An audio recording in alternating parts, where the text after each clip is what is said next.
Okay. అంటే కొన్నిసార్లు hyper tension అనేది పెరగడమే కాకుండా తగ్గుతూ కూడా ఉంటుంది కదా మేడం. అలాంటప్పుడు ఎలాంటి జాగ్రత్తలు తీసుకోవాలంటారు? అంటే బీపీ డౌన్ అవుతాము చాలా మందొస్తారండి. మా బీపీ చాలా తక్కువుంది అని చెప్పేసి.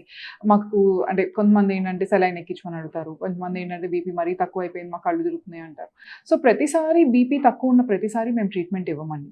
సో, బీపీ తక్కువున్నప్పుడు సింప్టమ్స్ ఉన్నాయా? ఎవరికైనా కళ్ళు తిరుగుతున్నాయా? లేకపోతే ఎవరికైనా మోషన్స్, వామిటింగ్స్, జ్వరం ఏమైనా హెల్త్ ఇష్యూ మూలంగా బీపీ డౌన్ అవుతోందా? ఏమైనా ఇన్ఫెక్షన్స్ మూలంగా డౌన్ అవుతోందా? సో, ఆ బీపీ ఎందుకు డౌన్ అవుతోంది అనే దాన్ని బట్టి నెక్స్ట్ ఏంటి అనేది చూస్తాం. నార్మల్‌గా ఉండి మా దగ్గరికి నడుచుకుంటూ వచ్చి బీపీ డౌన్ ఉందనుకోండి, అది వాళ్ళ బాడీ టెండెన్సీ అయి ఉంటుంది. దాని గురించి మనం పెద్దగా చేయాల్సిన అవసరం ఏముండదు. లేదు నార్మల్‌గా ఉన్నాను, ఎప్పుడైనా సడెన్‌గా బీపీ డౌన్ అయింది, సరిగ్గా తినలేదు, లేకపోతే డీహైడ్రేట్ అయ్యాం, ఎండలో ఎళ్ళాం. అలా ఎప్పుడైనా అయినప్పుడు ఏంటంటే కొంచెం ఎలక్ట్రాల్ వాటర్ తాగుతాం, కొంచెం మజ్జిగలో ఉప్పేసుకొని తాగుతాం, కొంచెం తాగేవి ఎక్కువ తీసుకుంటాం. ఇలాంటియన్నీ చేస్తే గనక సింప్టమ్స్ కొంచెం తక్కువ ఉంటాం. బీపీ కొంచెం పెరగ అవకాశాలు ఉంటాయన్నమాట.